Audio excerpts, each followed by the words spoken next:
The wooden fence between Eleanor's and Theo's yards had always been plain, its boards weathered by years of sun and rain. One bright spring morning, Eleanor appeared with a can of robin's egg blue paint. She swept color onto her side, every stroke a quiet invitation. Theo watched from his porch, sipping his morning tea, until curiosity nudged him to fetch a brush and a tin of marigold yellow. Side by side they painted, colors meeting at the boundary where their worlds touched. As summer warmed the air, they added bursts of green and coral, each hue carefully chosen together.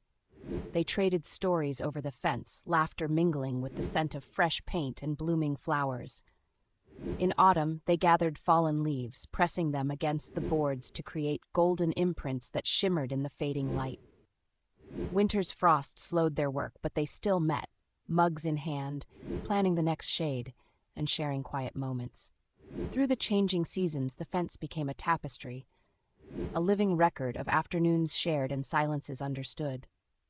By the following spring, the once plain boundary had vanished beneath layers of color, and two neighbors found themselves woven together by every brushstroke and every shared smile.